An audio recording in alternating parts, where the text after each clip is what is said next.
the home of redemption. Your source for Christian teachings, worship, and inspiration, proclaiming the good news of Jesus Christ to the world. This is Redeemer Television Channel.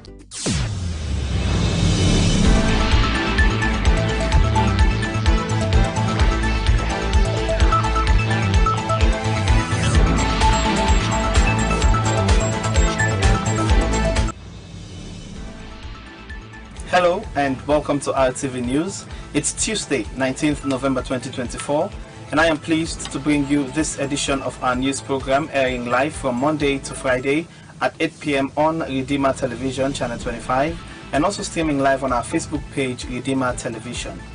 RTV News is your source for news, views, comments, analyses, and other issues happening both in Sierra Leone and beyond. I am your presenter, Daniel S. Mesali. Coming up in today's program, the Minister of Information and Civic Education, Chainoba, has clarified public concerns regarding Air Sierra Leone's flight 5NBZZ, assuring citizens that the aircraft is privately owned and not under government control. As well, the Minister of Employment, Labour and Social Security, Mohamed Ramanswari, has highlighted key aspects of the Social Protection Bill. The Minister of Basic and Senior Secondary Education, Conrad Saki, has announced the results of the 2024 Basic Education Certificate Examination, BECE, yesterday, Monday, November 18, 2024, at the Sierra Leone Broadcasting Corporation. All these and much more, plus music break and Today in History, are all outlined for you in this edition of RTV News, so stay tuned.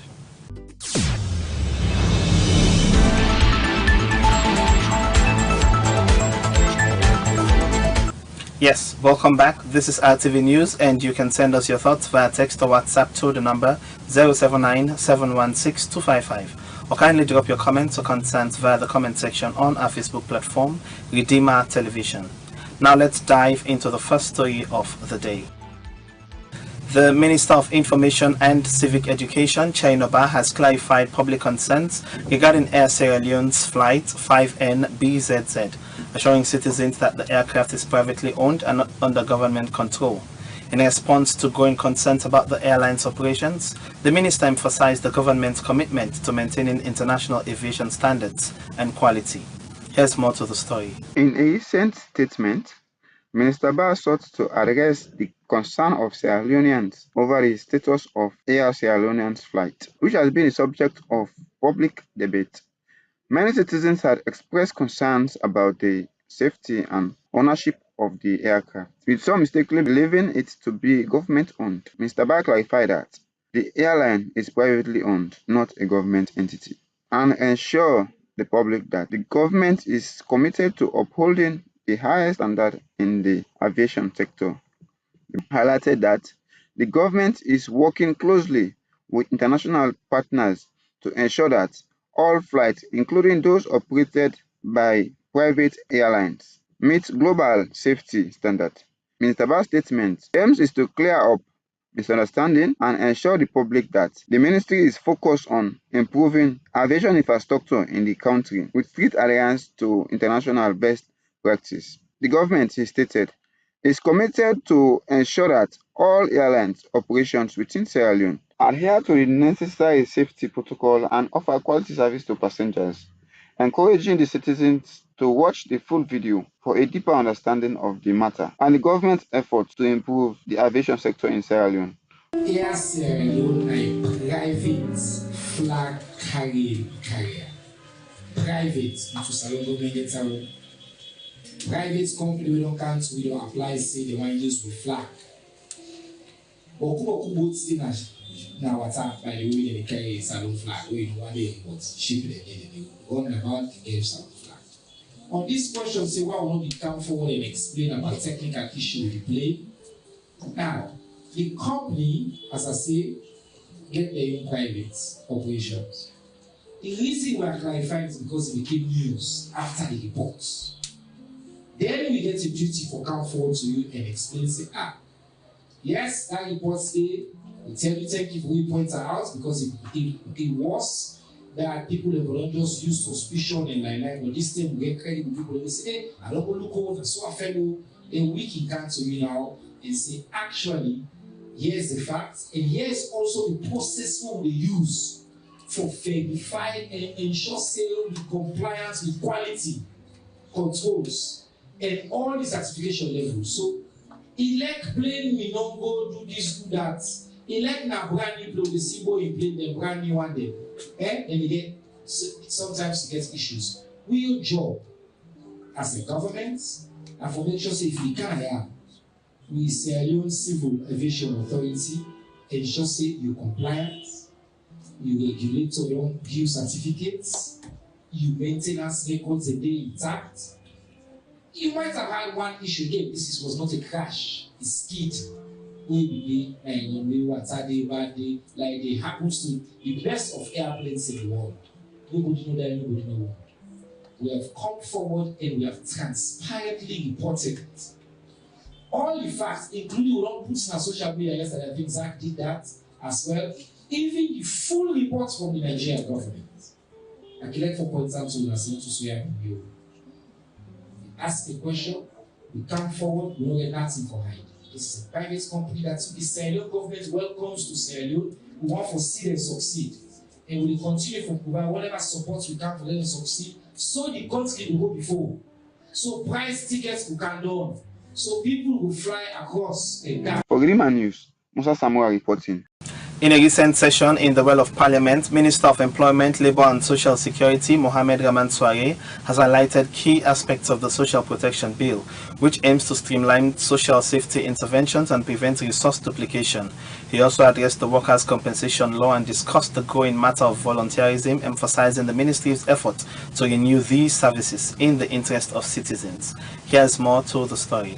During his address in Parliament, Minister Mohamed Raman Soare provided important updates on an active design to protect and benefit workers in Sierra Leone. One of the key topics was the Social Protection Bill, which aimed to coordinate the country's social safety program to avoid duplication of resources. Minister Soare explained that by implementing this bill, the government hoped to establish a more efficient and targeted approach to social protection that will directly benefit vulnerable populations without unnecessary overlaps. In addition to the bill, the minister also discussed the workers' compensation law, highlighting its importance in ensuring that workers are adequately protected in case of workspace injury. Soare ensured Parliament that his ministry is working diligently to renew and improve the compensation system, which will provide better support for employees and their families. Addressing the matter of volunteerism, the minister noted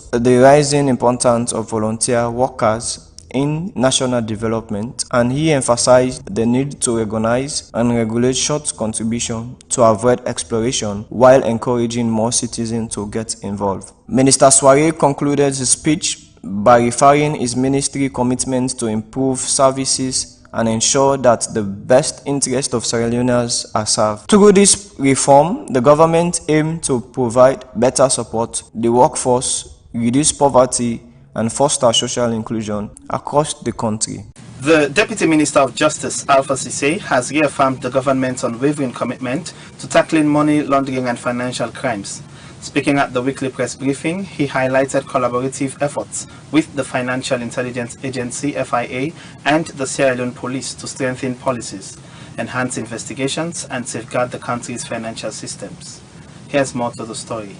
The Deputy Minister of Justice, Alpha Cisse, has reiterated the government's determination to address money laundering and financial crimes during his address to journalists at the weekly press briefing. He emphasized that the Ministry of Justice, in partnership with the Financial Intelligence Agency (FIA) and the Sierra Leone Police, is intensifying efforts to develop robust policies and improve investigative and enforcement mechanisms. Money laundering is a unique and technical offense requiring a multidisciplinary approach for effective investigation, Cisse remarked, noting that the Attorney General's office provides critical legal advice to determine whether cases proceed to court. He also underscored the ongoing reforms aimed at boosting the SLP's capacity to respond to emerging crimes, including human trafficking and terrorism financing. The Assistant Commissioner of Police, Joan Bull Kamara, shared updates on training initiatives for senior police officers officers to enhance their investigative skills. She disclosed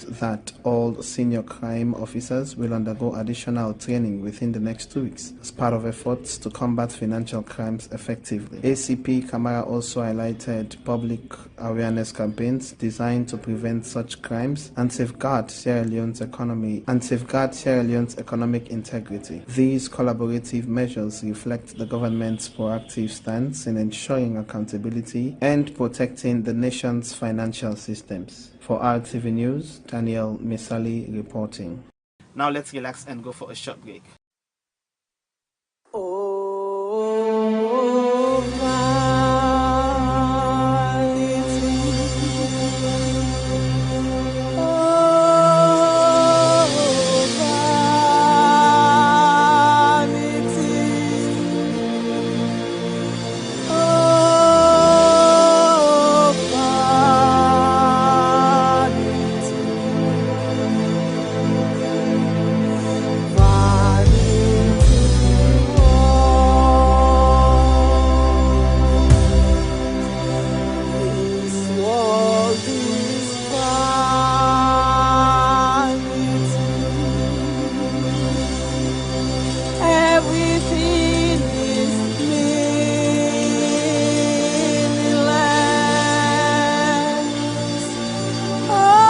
Yes, welcome back. This is RTV News, and you can send us your thoughts via text or WhatsApp to the number 079-716-255, or kindly drop your comments or concerns via the comment section on our Facebook platform, Redeemer Television. The Minister of Basic and Senior Secondary Education, Conrad Saki, has announced the results of the 2024 Basic Education Certificate Examination (BECET) yesterday, Monday, November 18th, 2024, at the Sierra Leone Broadcasting Corporation. This is what he said. The much anticipated 2024 BECET results were officially released by Education Minister Conrad Saki yesterday, 18th November 2024, marking a pivotal moment for junior students across Sierra Leone. In 2024, 112,103 out of 120,246 candidates that sat and had results released to MBSSE obtained a minimum of 5 passes, inclusive of language arts or mathematics. This gives a BECET pass rate for the general SSS program of 93%. Our goal has always been to get all children successfully completing basic education in line with the 1991 Constitution and moving on to senior secondary school. We are happy to note that the goal is not too far away. 2 candidates were tied for top position. Sise Mariam M. from the International School Limited Secondary and John Sita from Alfred International Junior Secondary School. They both sat and passed all 8 of their subjects with aggregate scores of 7, average grades of 1.13. That is, the candidates obtained 1s in 7 subjects and a 2 in 1 subject. They were closely followed by 3 other candidates with aggregate scores of 7 and average grades of 1.25 due to 1s in 6 subjects and 2 in 3 subjects. The 2 top candidates were a girl and a boy, and 3 of the top 5 candidates were girls. The top school, Providence International Freetown, saw 100% of its candidates obtain a minimum of 5 passes, inclusive of language arts or mathematics, with an average grade of 1.68. It was closely followed by Christ Reformed Church JSS, Kabbalah, which also had 100% of its candidates passing for SSS and had an average grade of 1.69. Daily Pebble International of Allentown was the 3rd best performing school. A total of 835 schools saw all of their candidates passing for senior secondary school and a further 461 schools had 95% or more of their candidates also passing for senior secondary school. This year, the West African Examinations Council (WAEC) facilitated the examination, which evaluates students' readiness for senior secondary education and certifies the completion of junior secondary education. A total of 126,703 candidates from 1,833 schools registered for the 2024 Bequet, comprising of 61,380 males and 65,116 females. However, according to him, about 5,578 candidates were either absent from all subjects or had their entire results cancelled. Among them, 5,545 were recorded as absent for all subjects. The results of 879 candidates are currently being withheld due to late registration entries. Despite these results, for 121,125 candidates have been released to the Ministry of Basic and Senior Secondary Education as of November 14, 2024. This year's figure of results released reflects a slight decrease compared to previous years. In 2023, results were released for 127,065 candidates, while 2022 and 2021 saw 127,889 and 131,483 candidates respectively. The ministry reiterated its commitment to ensuring fairness and transparency in the examination process, while calling for collective efforts to improve access and performance in education nationwide. Before we end the program for today, let's take a quick look back at what happened on this day in history. On 19th November 1998, the International Committee of the Red Cross ICRC suspended its medical evacuation flight to the interior of Sierra Leone after one of its helicopters came under fire. The incident occurred when the helicopter carrying 8 relief workers was shot at by unidentified gunmen while en route to Makeni. Despite the attack, the helicopter was able to safely complete its mission and return to Freetown. The ICRC, which had been evacuating war-wounded civilians to Freetown for emergency surgeries, decided to suspend flights temporarily to assess the security situation in the region before resuming operations.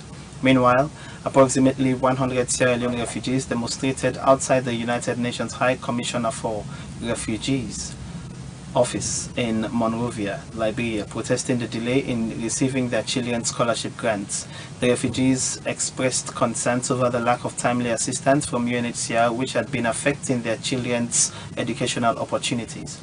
This delay reflects both on the ongoing challenges faced by humanitarian effort in conflict zones and the frustrations of displaced populations seeking assistance. Well, that's all we have time for in this edition of RTV News, coming to you live from Ridima TV on Channel 25 and also streaming on Facebook at Ridima Television. In case you missed any part of the broadcast, you can catch the repeat broadcast from 11:30 a.m. to 12 noon, and as well join us for our weekly reviews. Don't forget to like, comment, and also share, and also subscribe to our social media platform, Ridima Television. Once again, I am Daniel Sawyer Misali. Thank you for joining us on today's edition of RTV News. Stay tuned, and may God bless you.